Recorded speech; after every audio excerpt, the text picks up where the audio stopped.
Hoje nós vamos fazer a primeira aula, que é a aula introdutória de Eneagrama. Então esse é um projeto novo que surgiu aí essa semana, de fazer aulas de Eneagrama como se fosse um curso.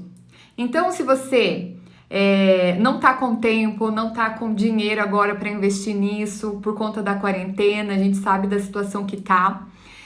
Mas se você quiser muito fazer um curso de Eneagrama para identificar o seu eneatipo, para se descobrir, para se encontrar, né? Se você não aguenta mais ficar no mesmo ciclo, se você não aguenta mais sofrer por conta dos seus sentimentos, das suas ações, dos seus pensamentos, então vamos utilizar o Eneagrama para que a gente consiga aí melhorar a nossa vida, colocar para fora, para o mundo, a nossa melhor versão. Essa é a intenção do Eneagrama, né? É dar luz, dar potencialidade àquilo que a gente tem de melhor dentro de nós. Então, essa é a aula introdutória. A partir de hoje, todas as quintas-feiras, a gente vai se encontrar. Provavelmente aqui pelo Instagram.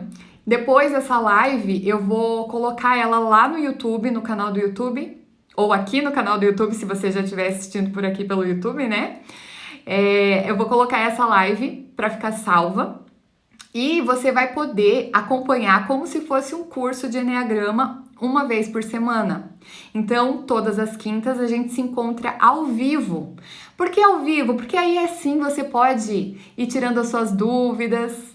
Oi, minha mãe. Oi, Elisa, Renata.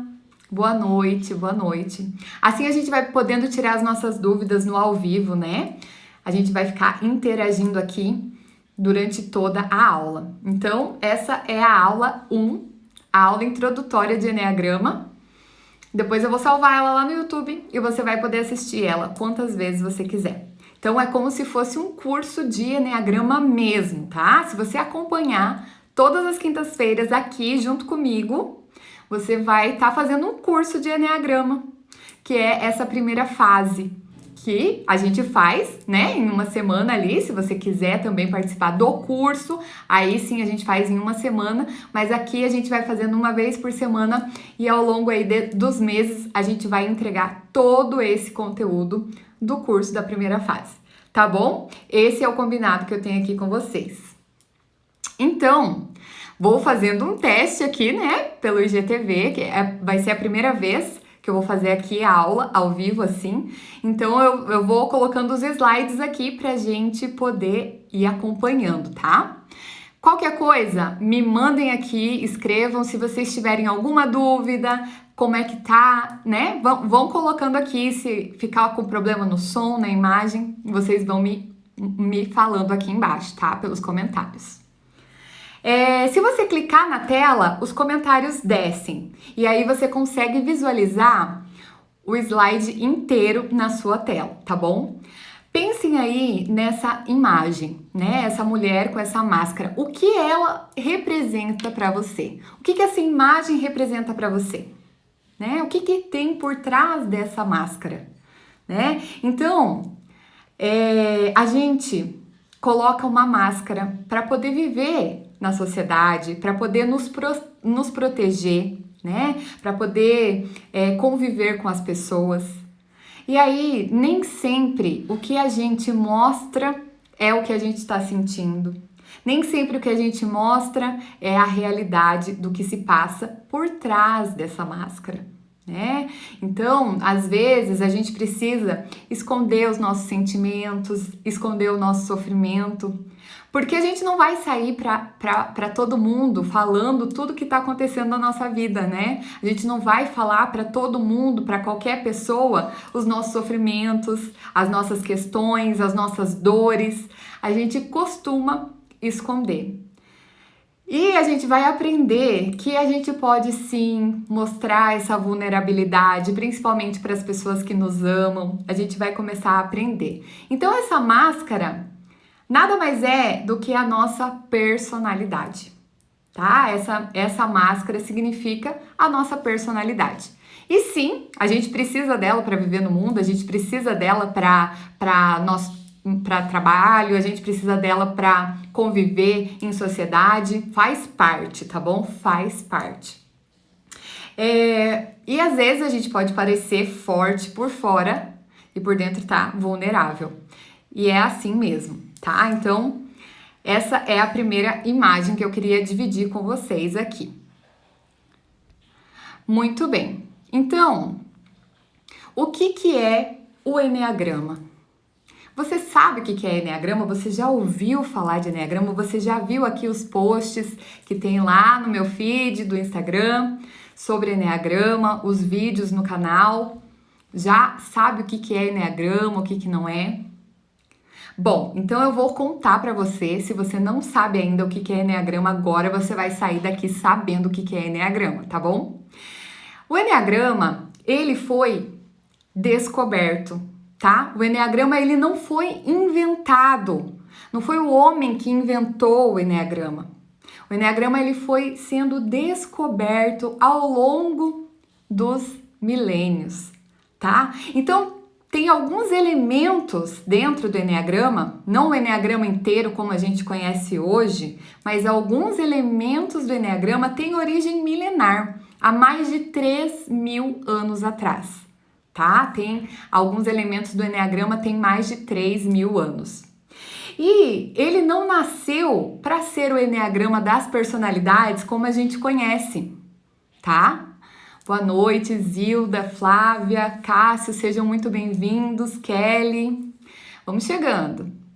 Então, o Eneagrama, ele não nasceu para ser esse Eneagrama das personalidades que a gente conhece hoje, tá? Ele nasceu para quê? Para explicar o firmamento, o céu, o movimento dos astros, o movimento da lua, tá? Foi com essa finalidade que ele foi descoberto. Ele não foi descoberto, ele não foi criado como ele é hoje, tá? Ele vem evoluindo junto com a humanidade e aí se tornou o que ele é hoje.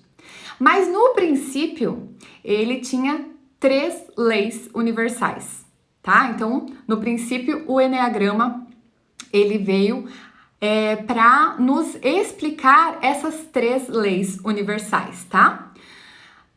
Então, pouco a pouco, o símbolo foi descoberto e essas leis foram sendo mescladas. Vamos falar um pouquinho agora dessas leis universais. Então, a primeira lei do Eneagrama, a primeira lei que o Eneagrama nos traz é a lei do 1 ou do Uno, tá? Essa é a lei do 1, que é representada por essa figura, que é a figura do círculo, tá? Então, o que a lei do 1 representa? Ela representa essa integridade, essa completude. Ela representa a continuidade. O princípio e o fim estão juntos, estão unidos. A gente entende, a partir dessa lei do 1, que tudo está integrado, que tudo faz parte, tá? Que tudo está dentro desse todo. E é isso que essa lei representa. Então, essa lei, esse círculo, ele foi encontrado mais de 2.500 anos antes de Cristo, lá no povo sumério, tá? Esse povo, ele era um povo que acreditava em um único Deus. E naquela época, as povoações, os povoados que existiam naquela época, eles eram o quê? Politeístas, ou seja, eles acreditavam em vários deuses. Não era um único Deus. Porém, esse povo sumério já acreditava em um único Deus. E essa lei do 1 veio trazer essa unidade, tá? Essa lei do 1 veio representar a origem, representar o Deus, tá bom? Então, o universo, somos microcosmos, né? Dentro desse cosmo maior que é o universo, tá? Muito bem. A próxima lei que o Eneagrama representa é a lei do 3, tá? Qual que é o símbolo que representa a lei do 3? O triângulo. Então, o que significa essa lei do 3? O que ela vem nos dizer? Essa lei do 3, que são leis universais, tá? São leis que regem o universo inteiro. A lei do 3, ela representa que as coisas, elas se apresentam na realidade a partir de 3 forças, tá? Então, a realidade de todas as coisas, elas precisam de 3 forças. Como assim? Como assim? Isso daqui já é uma coisa assim, a gente precisa abrir a mente um pouco para entender. É o seguinte, a gente tem uma força ativa, que é uma força seminal, que é uma força inicial, que nos dá o impulso. Essa força ativa precisa de uma força passiva que vai receber o impacto dessa força, tá? Ela precisa de uma segunda força que é passiva para receber esse impulso da primeira força. Então, se a gente ficar somente nessas 2 forças, o que acontece? Um cabo de guerra. Acontece a dualidade. Preto, branco, certo, errado, acontece só isso. Só que entre o preto e o branco existe o cinza, né? Existe um equilíbrio, existe um meio do caminho. E o que é que vai trazer esse meio do caminho? O que é que vai trazer esse equilíbrio do triângulo, né? Que o triângulo ele tem essas 3 partes, esses 3 vértices. É essa força neutra, que é uma força que vem de fora, é uma força externa que vem para equilibrar. E aí a gente precisa dessas 3 forças para que aconteça algo, para que algo se materialize, a gente precisa dessas 3 forças, tá? Então, o povo sumério, que também já conhecia essa lei, eles diziam que 1 é 3 e 3 é 1. Eles já entendiam essa lei, tá? E através desse entendimento, a gente consegue perceber que existe o equilíbrio, que existe o caminho do meio, tá? Que a vida já não é mais dual, que não é só positivo e negativo, a gente tem uma força para equilibrar. E essa lei representa isso, tá? Então, a lei do 3, ela tá presente no ser humano, né? Nós somos mente, emoção, né? Somos racional, emocional e ativos, ação, né? Então a gente tem essa razão, emoção e ação. Essa lei do 3 está presente em nós, seres humanos. Na ciência, né? Nos prótons, elétrons e nêutrons, nos átomos, tem a lei do 3. Né? Na religião, no cristianismo, Pai, Filho e Espírito Santo, e muitas outras religiões também têm essa trindade, tá? E assim por diante, tá? Então essa é a lei do 3. E a próxima e última lei que o Eneagrama representa, que o Eneagrama nos traz, é a lei do 7, que é representada por essa hexade aí, que você está vendo. Tá? Essa hexade, ela representa essa lei do 7. O que essa lei nos traz? Ela veio nos mostrar que tudo está em movimento, que tudo é um processo, é um ciclo, que nada está parado no tempo. Nada está parado no tempo. E é isso que essa lei vem representar, vem trazer para nós. Tá? As mudanças, as sequências, os processos. Então, dizem que essa lei se originou lá na Índia Antiga. Então, você vai vendo que os elementos que compõem o Eneagrama têm origem milenar, têm origem há milênios e milênios atrás, tá? Então, a gente não pode dizer que o Eneagrama é milenar, mas a gente diz que alguns elementos que compõem o Eneagrama têm a origem milenar, tá? Então, quando você ouve assim, o Eneagrama foi criado há mais de 2000... Não é isso. Alguns elementos do Eneagrama têm origem, sim, milenar, tá? Muito bem. E aí, essa lei do 7, ela representa o quê? Tá, Eu tava falando que lá na Índia Antiga eles já tinham descoberto essa lei do 7. Mas essa origem ela se perdeu no tempo, tá? Ela vai se perdendo no tempo porque é muitos e muitos anos atrás, tá? Mas ficou entendido que Pitágoras já conhecia a lei do 7. Inclusive, a obra dele, a vida dele foi tentando interpretar essa lei do 7, né? Que são essas 3 leis, tanto a lei do 1, do 3 e do 7, são leis matemáticas, tá? Leis universais matemáticas. Então, essa lei é conhecida também como lei das oitavas. Por quê? Porque a escala musical, ela originou-se dessa lei do 7. Então, a lei do 7, a gente tem o quê? A gente tem o ciclo lunar, baseado na lei do 7, os dias da semana, as notas musicais. A gente tem os ciclos, né, da vida, a gente consegue perceber os ciclos na vida por essa lei do 7, né? Setênio, a gente fala que a nossa vida é feita em setênios, né? E os antibióticos, né? Então, tudo isso faz parte da lei do 7. E aí, essas 3 leis juntas fizeram o símbolo do eneagrama. E esse símbolo do eneagrama, ele já existia em Alexandria, ou seja, 330 e poucos anos antes de Cristo, eles já utilizavam esse símbolo. Daí sim, esse símbolo como está aqui na tela. Mas esse símbolo, ele era utilizado para quê? Para explicar o que acontecia no firmamento.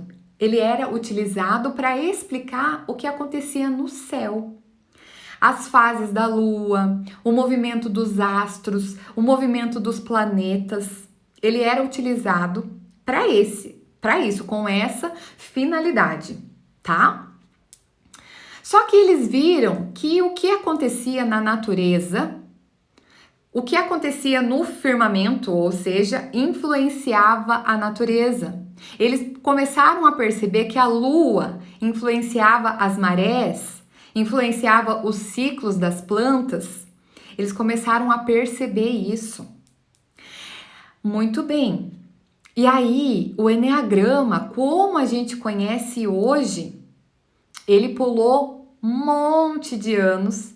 E em 1920, Gurdjieff, que foi um armênio, ele viajou por um monte de países ali do Mediterrâneo, porque ele era muito curioso e ele queria entender o ser humano, entender as questões, e ele era muito místico, e ele juntava a ciência com a religião. E ele dizia que nem a ciência sozinha, nem a religião sozinha conseguia explicar tudo do ser humano. Ele começou a entender que precisava mesclar essas duas coisas, tá? Então, Gurdjieff foi trazendo o eneagrama para a modernidade. O eneagrama das personalidades, como a gente conhece hoje, veio a partir desses ensinamentos de Gurdjieff, tá? Mas não foi ele sozinho. O que acontece? Gurdjieff, ele queria explicar a alma humana, explicar o desenvolvimento humano, explicar os padrões de pensamento, de sentimento. E aí, ele pegou as origens dos padres do deserto. Então, Gurdjieff, ele pesquisou tanto, ele foi pesquisando, ele tinha um grupo de camaradas e ele uniu todo esse conhecimento, tá? A partir desse símbolo, dessas leis. Ele unificou com o aprendizado dos padres do deserto lá no século IV. Esses padres do deserto não é padre como a gente conhece hoje, né? Eles eram monges, eles eram pessoas que se retiravam para o deserto para meditar por muitas e muitas horas. E eles queriam entender o que acontecia, que às vezes eles conseguiam acessar um estado de... Olha só, a minha conexão parou e voltou. Eu acho que voltou. Eles queriam entender por que que às vezes a gente conseguia acessar uma coisa prazerosa, um estado de espírito elevado e logo isso passava, né? Então eles queriam se conectar com isso, com essa essência. E aí eles vieram estudando e criaram os pecados capitais. O que que é pecado capital? Né? O que que significa isso? Pecado significa errar o alvo, né? Pecare significa pedra no sapato. E capital é de cabeça. Então, quando a gente vai fazer uma coisa, quando a gente vai fazer algo, a gente mira, mas a gente erra o alvo. Isso é o pecado capital, porque é uma distorção emocional, uma distorção da realidade. E aí no Eneagrama a gente chama esses pecados capitais de paixão. O que é uma paixão? Quando a gente está apaixonado por alguém, o que acontece? A gente distorce um pouquinho a realidade. A gente não enxerga a realidade na sua completude. A gente só olha as qualidades. A gente esquece de ver que a pessoa tem defeitos também. E as paixões, né, que são baseadas nos pecados capitais, nada mais são do que isso, uma distorção emocional da realidade, tá? Bom, e aí Gurdjieff, ele foi compilando, ele foi juntando todos esses aprendizados e trouxe para o Eneagrama das personalidades, o Eneagrama moderno. Mas quem conseguiu fazer isso e integrar com a psicologia moderna foi quem? Foi Oscar Ichaço. Só que sabe em que década? Na década de 60.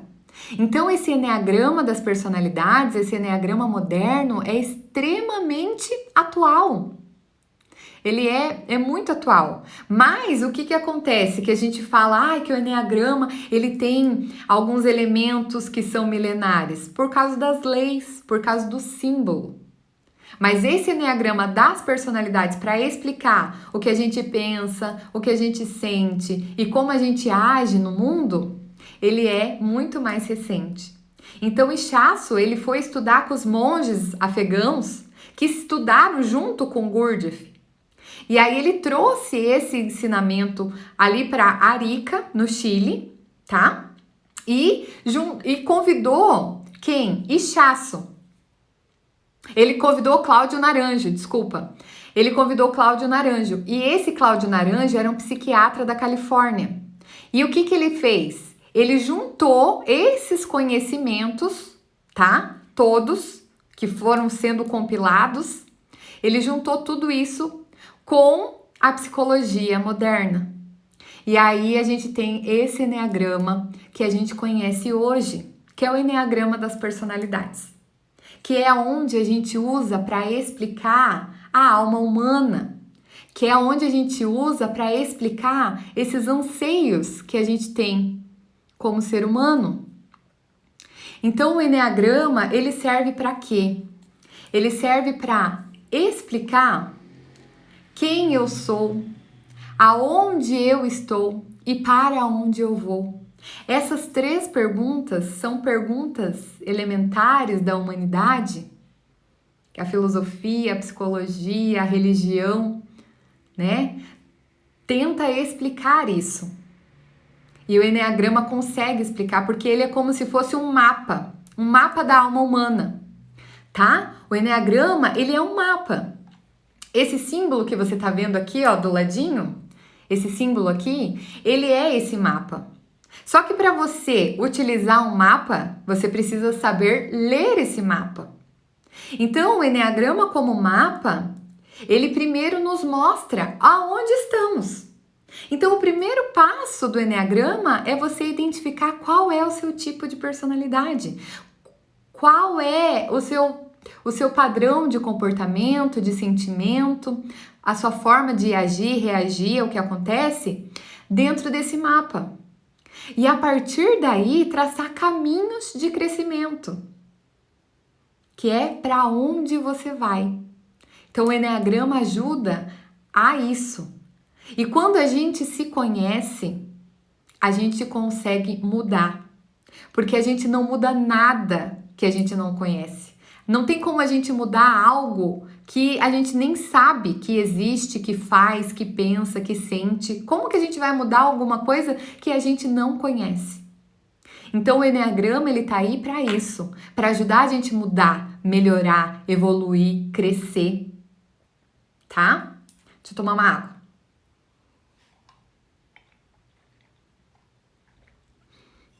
Então, para a gente conhecer, para a gente conseguir ler esse mapa, a gente precisa primeiro conhecer, tá?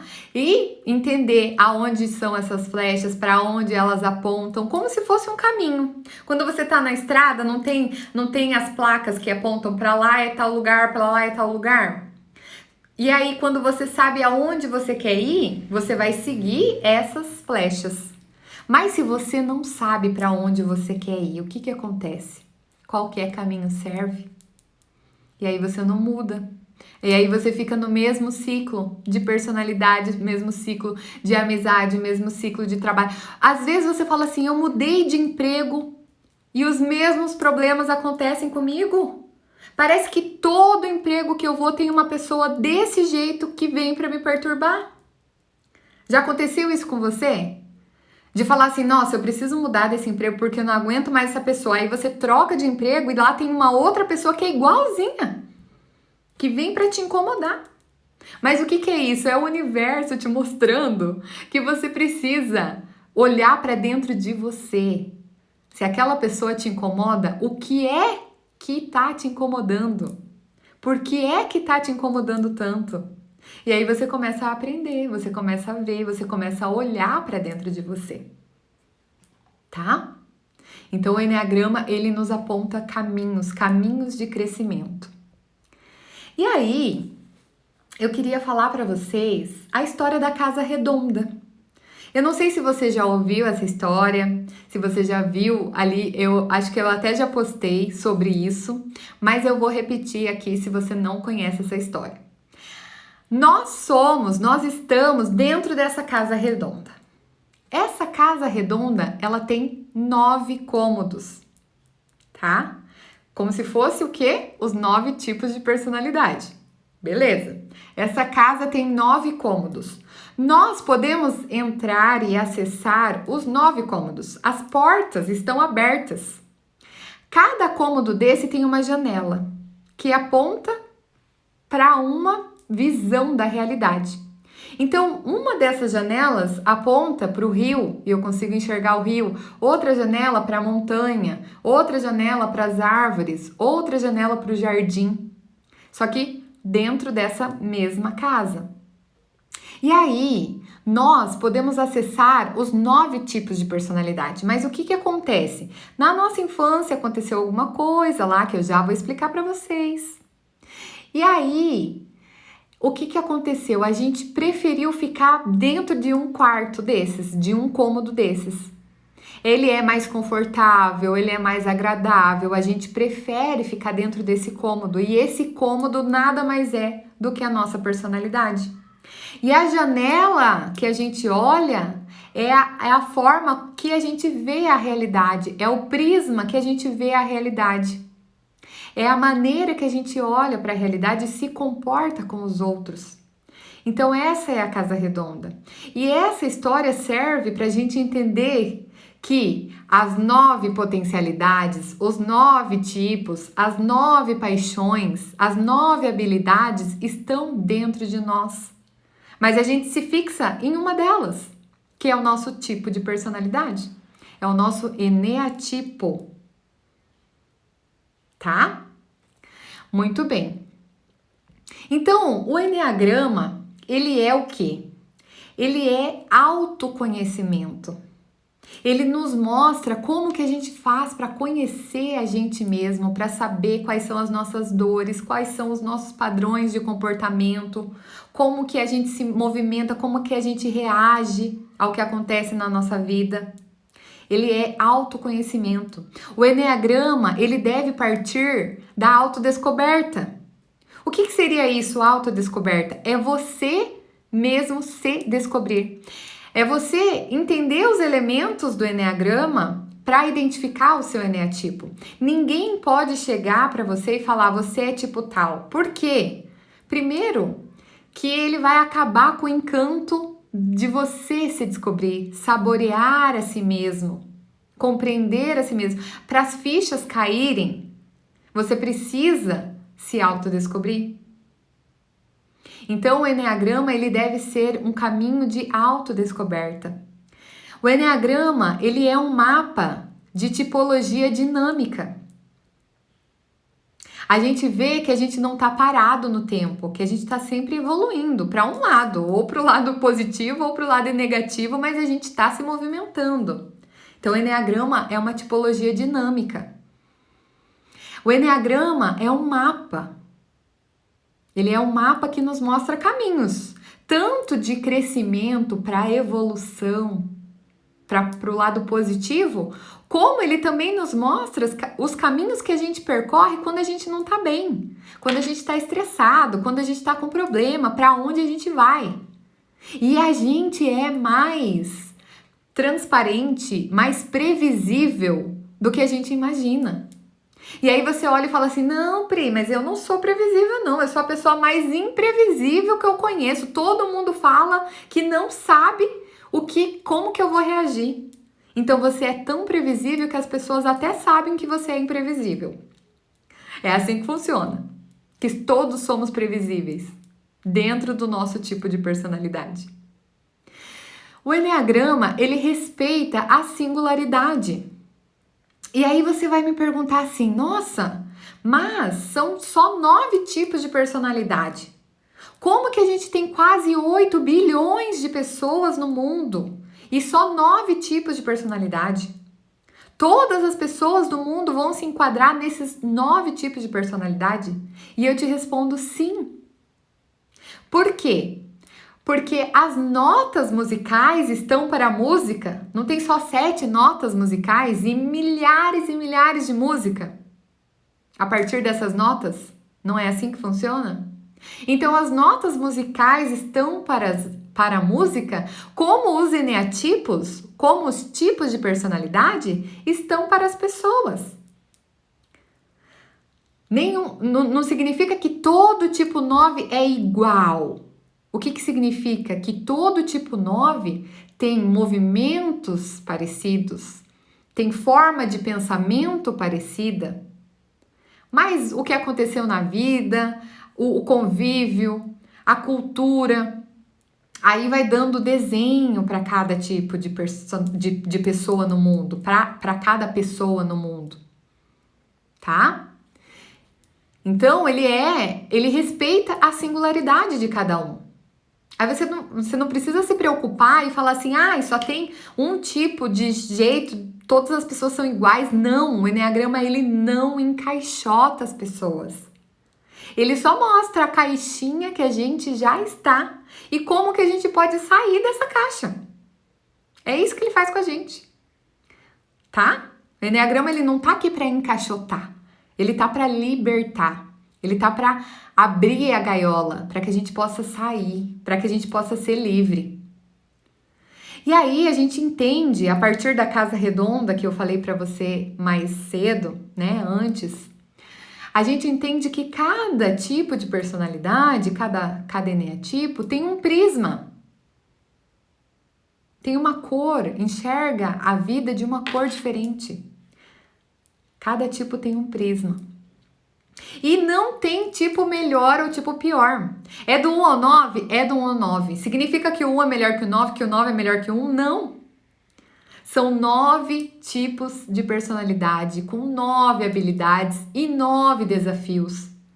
Todo mundo tem desafio, todo mundo tem habilidade, tem pontos negativos, pontos a melhorar e pontos positivos. Tá? Então não existe tipo melhor e pior. Sabe o que acontece? Acontece o seguinte, determinadas culturas, elas vão dar mais o olhar maior, vai se destacar mais um determinado eneatipo, mas isso não significa que ele é melhor ou pior, tá? E aí, muito importante, a gente não muda de tipo. Aí você fala assim, ai Pri, mas eu era tão tipo tal, agora eu sou tão tipo tal. Não, você é o mesmo tipo de personalidade. O que acontece? As suas características mudaram. As características externas, tá? Porque a sua motivação, os pilares, que a gente vai falar daqui a pouquinho, eles sempre são iguais. Eles permanecem. Mas o que muda? Muda as suas características, a forma com que você olha o mundo. Você passa a enxergar a realidade de uma forma diferente. E aí você evolui seus relacionamentos, evolui tudo à sua volta. Tudo fica mais fácil de viver, mais fácil de lidar, mais fácil os relacionamentos, tá? E aí, gente, a gente já tá aí chegando da metade pro fim da aula. Eu quero pedir para você, se você tá gostando, curte aqui, aperta no coraçãozinho, curte esse vídeo, porque aí o algoritmo entende que esse é um conteúdo relevante e distribui isso para mais pessoas. E eu quero também aproveitar, se você tá gostando desse conteúdo, clica aqui embaixo e compartilha com as pessoas que você acha que vai fazer bem. Compartilha com as pessoas que você acha que é bom, né? Se autoconhecer, se entender. Vai compartilhando aí, tá bom? Bom, então quando a gente entra no processo de autoconhecimento à luz do Eneagrama, quando a gente entra nesse processo, a gente precisa, primeiro de tudo, não focar no externo. Como assim não focar no externo? Não focar nas características externas, nas características observáveis, nas características que eu olho para a pessoa e identifico. Aonde a gente tem que focar? Principalmente se você quer se identificar, se você ainda não sabe qual que é o seu tipo de personalidade, para onde é que você tem que olhar? Você tem que olhar nos pilares, tá? Você tem que focar nos pilares e a gente já vai chegar lá nesses pilares, vocês vão entender o que são esses pilares, tá? O Eneagrama, ele é uma sabedoria, um conhecimento que nos diminui o julgamento. O julgamento da gente mesma, a gente diminui esse julgamento. A gente fala, poxa, eu sou humana, eu sou errante, eu sou errada, né? Eu tô aqui nessa estrada errando, aprendendo, evoluindo, caindo, tropeçando, levantando de novo. A gente diminui o julgamento do outro. Por quê? Porque a gente conhece os outros tipos de personalidade e vai vendo que não existe só o nosso tipinho no mundo. Que não existe só o nosso tipinho de amar, de pensar, o nosso tipinho de reagir, de falar, de se expandir. Às vezes, a gente tem um tipinho mais extrovertido e acha que todo mundo é extrovertido, ou mais introvertido, acha que todo mundo é assim. E a gente vai entendendo que nem todo mundo é igual. Tá? O Eneagrama, ele não promete milagres, apesar de que às vezes a gente olha uns marketing aí e fala, meu Deus, eu quero fazer esse Eneagrama aí que eu sei que eu vou mudar da água pro vinho. Mas calma, porque tudo é processo. Você levou uma vida inteira para chegar onde você tá hoje. Você acha que de um dia pro outro você vai mudar da água pro vinho? Não. O Eneagrama é processo. Processo demanda tempo. Entre plantar a sementinha e colher a fruta, demora um tempo. Às vezes anos. E aí, às vezes, a pessoa fala assim, nossa, mas você já fez Eneagrama, já conhece sobre as personalidades? Por que você está caindo nesse mesmo buraco? Por que você está agindo dessa forma? Porque, gente, não é porque a gente faz Eneagrama que a gente vira um ser iluminado. O Eneagrama nem tem esse intuito de fazer a gente virar seres iluminados. Pelo contrário, ele nos mostra o quão humanos somos, o quão errantes somos. Ele mostra pra gente onde estão nossas pedrinhas no sapato, tá? O Eneagrama não serve para seleção. Que seleção, Pri? Todas as seleções. Não serve para seleção de emprego. E daí você vai falar assim, por que que não? Por que que não serve para seleção de emprego? Porque o que vai diferenciar uma pessoa da outra no emprego é o nível de consciência dela. De repente você é uma pessoa tipo 5, que é mais introvertida, que gosta de ficar mais ali, mas está em processo de evolução. tá buscando essa extroversão, tá buscando se comunicar mais. Você tá nesse processo. E aí vem uma pessoa e fala: ah, não, você é tipo 5, você não pode trabalhar aqui de atendente no público. Não, gente, não. Isso é errado. Então o enneagrama não serve para processo, para seleção.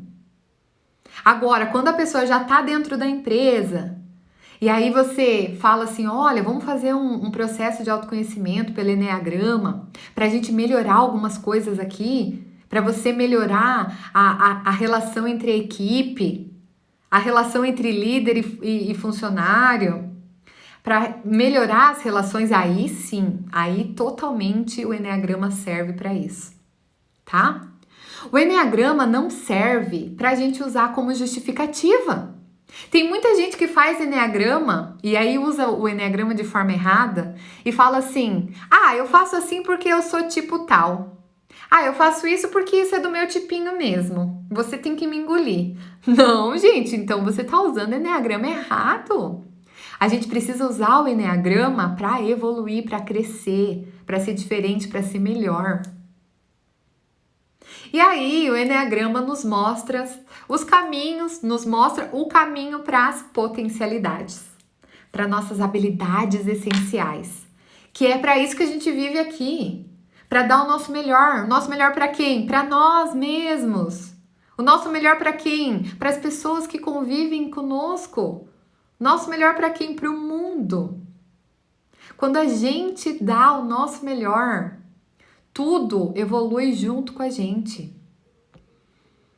Ai, gente, tá entrando tanta gente aqui na live, eu não tô conseguindo parar para dar oi para vocês, tá? Mas sejam muito bem-vindos. Fiquem aqui durante a live. Toda quinta-feira, às 8 horas da noite, a gente vai se encontrar aqui pra gente fazer esse curso de enneagrama. Se você não fez um curso de enneagrama ainda e não tem condições, de repente, de investir num curso, vem acompanhar aqui toda quinta-feira às 8 horas da noite, que a gente vai fazer essa primeira fase juntos aqui, tá? Então essa é a primeira aula, a aula introdutória, tá bom? Então, se você quer fazer o enneagrama, se você quer passar por esse processo, né? Se você viu aí que você tá achando legal isso aí, presta atenção, muita atenção. O enneagrama não serve para rotular as pessoas. Não é essa a intenção do enneagrama, não é para estereotipar, não é para ficar fazendo brincadeirinha. É óbvio que a gente faz brincadeira, gente, mas quando a gente tá num ambiente que a gente pode brincar, se a gente tem essa liberdade.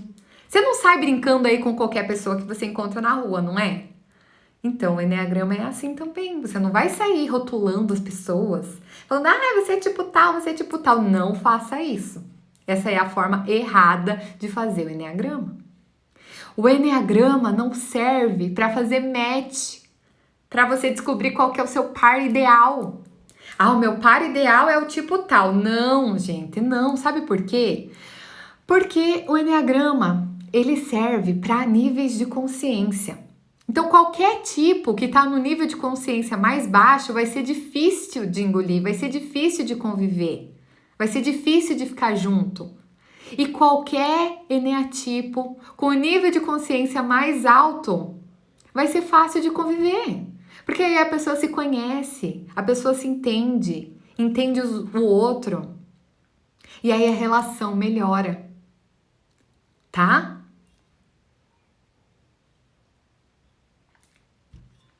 E o enneagrama também não serve para explicar e se justificar, como eu falei anteriormente.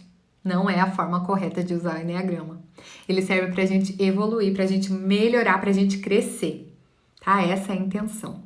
Então, muito importante aqui, cabe sempre relembrar que somente a própria pessoa deve fazer a sua identificação, a sua autodescoberta.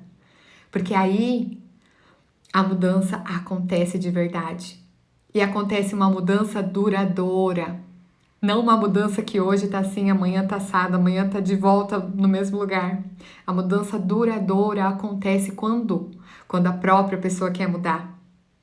Ninguém muda ninguém, nem por amor. E essa frase é uma frase que pra mim faz total sentido, porque eu achava que a gente conseguia mudar as pessoas antes de fazer o enneagrama. E não, ninguém muda ninguém. A mãe não pode mudar o filho não pode mudar a mãe, o pai não pode mudar o filho, o esposo não pode mudar a esposa não pode mudar o esposo. Ninguém muda ninguém, nem por amor. Tá? E o enneagrama, ele serve para quê? Para extrair o melhor que existe dentro de cada um de nós. É para isso que o enneagrama serve, para colocar para fora a sua melhor versão. A sua melhor versão como amiga, como esposa, como esposo, tem homens também na live. Como esposo, como esposa, como colega de trabalho, como chefe, como funcionário. O enneagrama, ele serve para isso, para extrair o que a gente tem de melhor dentro de nós. Tá? Muito bem. E aí, gente, já vamos chegando aqui ao final da nossa live. Se você tá gostando, não esquece de aproveitar e clicar ali no coração várias vezes, clica aí nesse coraçãozinho, porque aí assim o algoritmo entende que é um conteúdo relevante e distribui para mais pessoas. E aproveita e compartilha com mais pessoas para que elas possam estar aqui ao vivo ou para que elas possam assistir depois, tá? Compartilha, gente. Vamos entender como que é a formação da personalidade. E essa aula é completa, tá? É uma aula completa. A gente vai passar aí talvez um pouquinho de 1 hora. As aulas vão ser assim, tá? Mais ou menos 1 hora e pouquinho que a gente vai ficar aqui, ó, conversando sobre enneagrama, que eu adoro. Espero que você também possa gostar de querer se entender, se conhecer. Tá, então vamos entender aqui como que é a formação da nossa personalidade. A formação da personalidade aos olhos do enneagrama, tá? A gente vai falar da formação da personalidade pelo enneagrama. Não é a formação da personalidade pela psicologia, tá? Pela filosofia, pela religião. É a formação da personalidade pelo enneagrama. Como que funciona essa formação da personalidade? Muitas pessoas acreditam que a nossa personalidade vem com elementos internos, elementos que a gente nasce com eles, e elementos externos, com a convivência com os nossos pais, com nossos irmãos, na escola, enfim, tá? E o enneagrama também acredita nisso. Então, como que é que o enneagrama vê a formação da nossa personalidade, o nosso tipo de personalidade? Ele entende que a gente nasce com uma essência. O que significa essência? É aquilo que nos constitui, é aquilo que é base, é aquilo que é essencial, é aquilo que vem da origem, é a centelha do divino que cabe em cada um de nós, que está aí dentro. É a nossa origem divina. A gente nasce com isso. Cada bebezinho nasce com essa essência. Só que aí o bebezinho, ele vai crescendo e vai vendo como que o mundo vai se comportando, como que os pais vão se comportando. E aí os pais, a gente tem que entender que são as pessoas que nos criaram, nem sempre são os nossos pais biológicos, tá? Ou a figura paterna e materna que a própria criança elegeu como figura paterna e materna, às vezes um irmão mais velho, às vezes um tio, tá? A gente foi ferido pela nossa autenticidade. Então, lá na nossa infância, aconteceu alguma coisa que nos feriu. Alguma coisa que trouxe uma dor. Que causou uma dor nessa criança. E aí, cabe a gente entender que é a partir da visão da criança. Não é culpa de ninguém, não é culpa dos pais, não é culpa dos irmãos, não é culpa da escola. É como a criança se sentiu, como a criança reagiu, como você, quando era criança, reagiu ao que aconteceu na sua vida. E aí isso explica por que às vezes irmãos gêmeos não têm o mesmo tipo de personalidade e podem ter convivido o tempo todo grudadinho. Ou seja, o que aconteceu com um aconteceu com o outro. Só que a percepção de cada pessoa é diferente. E como a criança internalizou aquilo, é que vai fazer a formação dessa personalidade, é que vai moldar essa personalidade. E aí, essa dor, essa ferida que aconteceu por conta de uma necessidade não atendida na nossa infância. Lembrando, a gente tem aí 9 necessidades. Você acha que os nossos pais, os nossos familiares iam dar conta de atender todas as 9? Não, uma ficou faltando. Uma delas ficou faltando, uma delas foi negligenciada ou uma delas foi em excesso. E aí a nossa personalidade vem para quê? Para trazer uma proteção para essa criança. Ela vem para nos proteger como esse gesso no pé desse menino aí. Ela vem para proteger dessa dor que a gente sentiu, tá? E ela serviu, ela foi muito útil. A gente precisou da personalidade para ultrapassar, para viver, para continuar vivendo, tá? Só que o que acontece? A gente esquece de tirar o gesso.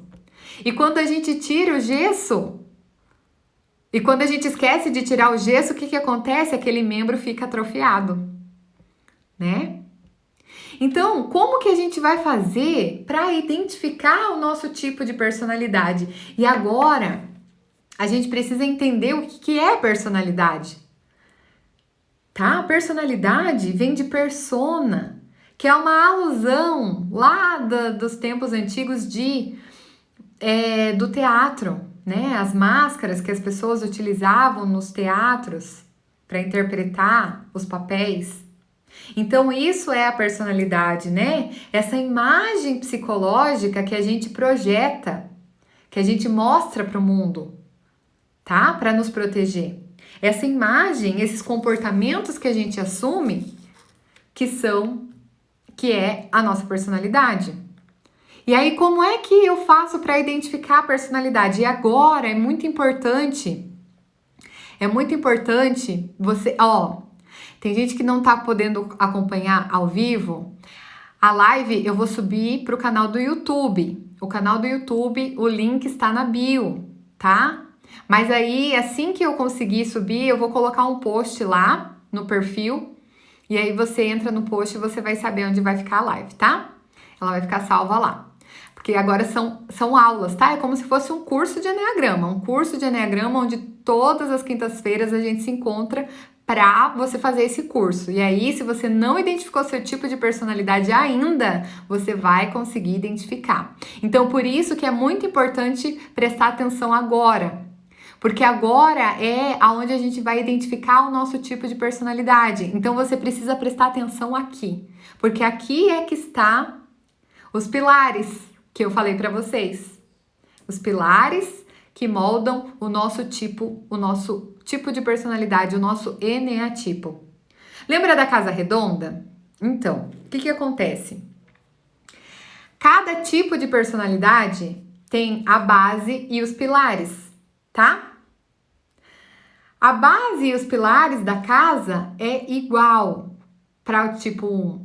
Todos os tipos 1 vão ter os pilares iguais. Só que a casa que a gente coloca aqui em cima desses pilares, ou seja, né, cada pessoa vai ter suas cores, vai ter as suas posições, vai ter a forma que vai colocar aqui em cima, mas esses pilares não mudam. E para a gente ser um tipo de personalidade, o que acontece? A gente precisa ter todos esses pilares, tá? Então a gente precisa focar nos pilares para a gente descobrir qual que é o nosso tipo de personalidade. Bem, então, como é que a gente vai fazer para identificar o nosso tipo? A caracterização do tipo, ela vem a partir do quê? Da experiência de infância, tá? Então, vem a partir daqui, da experiência de infância, é aqui onde começa. Lembrando que a experiência de infância são as necessidades, tá? São 9 necessidades que cada criança tem e que uma delas não é atendida, e a gente se fixa nessa. Essa necessidade não atendida causa uma dor. E aí, a partir dessa dor, a nossa personalidade vem sendo moldada, tá? Então a gente tem 9 necessidades lá na nossa infância e uma delas não é atendida ou é negligenciada.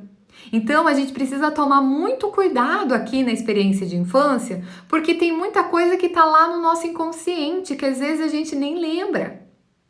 Tá? Então a gente precisa tomar muito cuidado com esse pilar, que é o primeiro pilar de identificação do nosso tipo de personalidade, tá?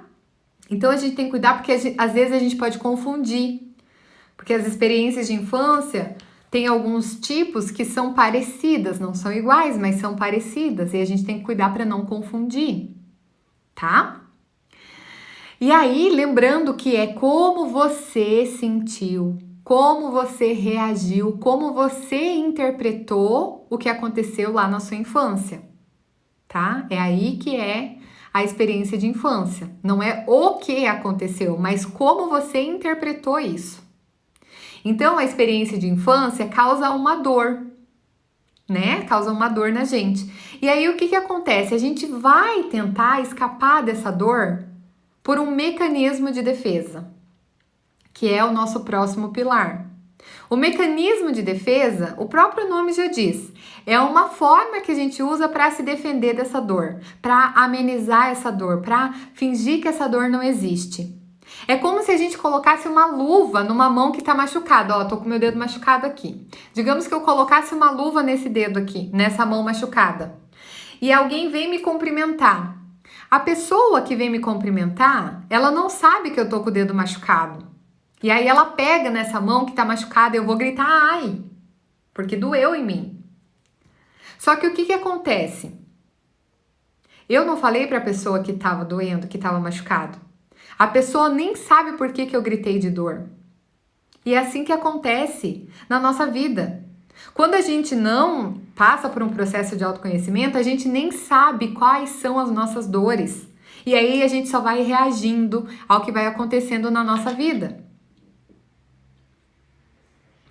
Tá? Então, beleza. Só que o que acontece? Esse mecanismo de defesa, que é uma maneira que a gente usa, uma maneira de estimação que a gente usa para se proteger dessa dor que foi causada lá na nossa infância, mas que a gente carrega ao longo da nossa vida inteira. Essa dor, ela sempre vai estar com a gente, que muita gente fala que é a nossa criança ferida. Por quê? Porque é essa dor da nossa criança. A gente não matou a criança para se tornar adulto. Ela tá dentro de nós. Então, essa dor, a gente tenta atenuar essa dor com o mecanismo de defesa. Só que o nosso mecanismo de defesa não resolve a nossa dor. Ele não tira a nossa dor, ele não elimina a nossa dor. E aí, o que acontece? A gente volta a sentir dor. A gente tem a dor novamente. Mas a gente precisa de algo para resolver essa dor. A gente sente a dor de novo. E aí a gente vai para a fixação. O que é essa fixação? Tá? A fixação é uma ideia fixa que a gente tem. É uma distorção mental que a gente faz da realidade. Tá? É um ponto de olhar, é um prisma por onde a gente olha a realidade. É como se fosse a nossa pedra no sapato. Essa é a nossa fixação. A gente está sempre sentindo ali aquela fixação. Então, a gente está olhando por esse prisma. Essa é a fixação, tá? Só que quando a gente fica muito nessa distorção emocional, muito aqui, nessa distorção, nessa fixação, que é mental, quando a gente fica muito aqui, o que acontece? Acontece uma distorção emocional. Tá? Então, a partir dessa distorção mental gerada pela fixação, a gente tem uma distorção emocional, que é a nossa paixão, que é a paixão do nosso tipo. Lembra os pecados capitais? Então, acontece aqui. É uma distorção emocional da realidade. É uma distorção emocional que vem a partir da fixação mental. Tá? Então, é essa emoção gerada, essa emoção distorcida, tá? Que acontece na nossa vida. Lembrando que a paixão é como quando a gente está apaixonado, né? A gente olha só aquele lado da realidade. A gente olha a realidade por um prisma, tá? E não olha o todo. Então, a gente gera uma paixão. Só que aí, o que acontece? A gente volta para a dor. A fixação seria uma forma de vitimismo? Não. Depende do eneatipo, tá? Tem um eneatipo que tem uma tendência maior ao vitimismo, tá? Mas todos os 9 têm uma fixação e ela é diferente. A fixação é uma distorção mental da realidade. A gente distorce a realidade a partir dessa fixação. E depois, quando mais pra frente a gente for entrar nos eneatipos, tá? Aí vai ficar mais fácil de entender. São 9 fixações, tá? Então, 9 eneatipos, 9 dores, né? 9 fixações, 9 paixões. Só que a gente fica num ciclo. Por quê?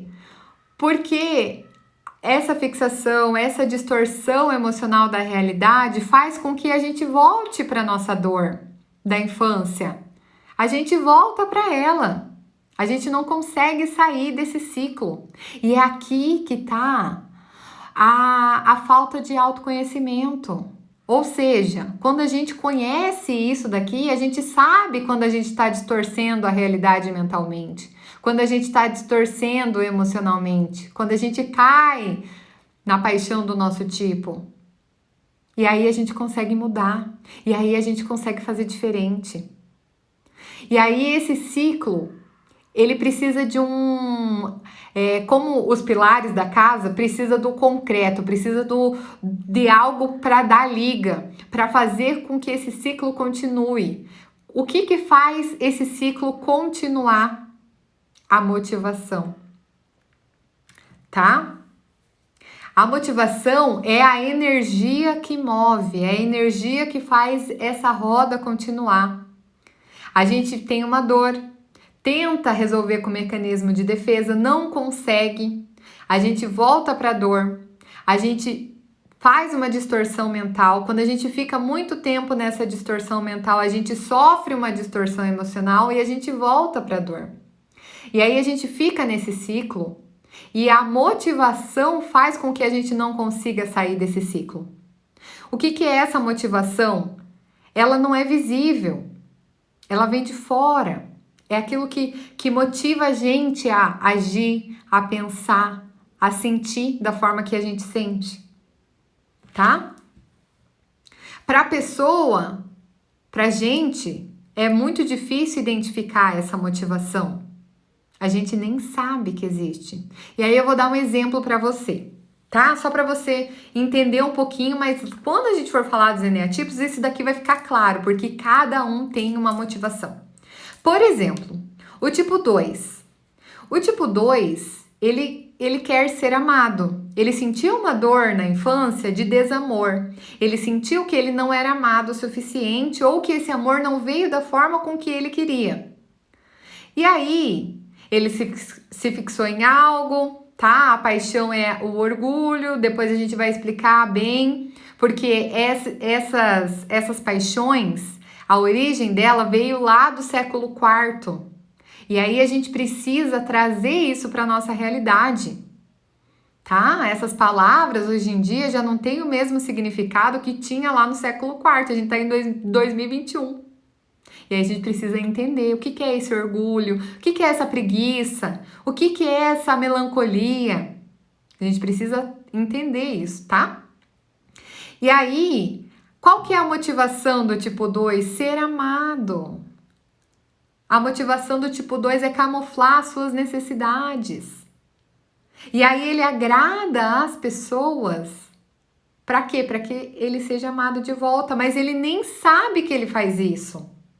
E aí a pessoa que não entende ou que aprendeu o Eneagrama de forma um pouco distorcida, o que acontece? A pessoa fala assim, aquela ali é tipo 2, é falsa. Ela tá me agradando só porque ela quer ser amada. Mas a pessoa às vezes nem sabe que é tipo 2 e nem sabe que faz esse movimento. Por isso que a gente precisa passar pelo processo, se auto-identificar. Porque aí a gente consegue mudar aquilo que a gente quer mudar dentro de nós. A gente consegue tirar as pedras no nosso sapato para a gente poder caminhar com mais tranquilidade, tá? Então, é assim que a gente vai finalizando a nossa aula de hoje, tá? Ó, deu uma hora e pouquinho de aula. Essa é a nossa primeira aula. Lembrando você que toda quinta-feira a gente vai se encontrar aqui no Instagram. E depois esse vídeo vai ficar aqui salvo no YouTube, tá? Para quê? Para a gente fazer esse curso de primeira fase. Então, se você não tem tempo, não tem dinheiro para investir em você agora, nesse momento, vem e acompanha essas aulas que vão ficar aqui salvas por um tempo, tá? Depois eu vou tirar elas do ar. Então aproveita, envia para as pessoas que você ama. Assiste ela quantas vezes você quiser, tá? Porque logo ela vai sair do ar. Muito obrigada e a gente vai encerrando por aqui, tá? Muito obrigada pela presença de cada um de vocês ao vivo na aula e obrigada por você que está aqui assistindo agora, tá? Bom dia, boa tarde, boa noite, não sei o horário que você está assistindo. Se você gostou dessa primeira aula, dessa aula introdutória de Enneagrama, não esquece de apertar no coraçãozinho, não esquece de curtir e compartilha essa live com mais pessoas para que a gente possa se conhecer e colocar a nossa melhor versão para nós, para o mundo, tá bom? Vamos fazer esse mundo ficar aí maravilhoso.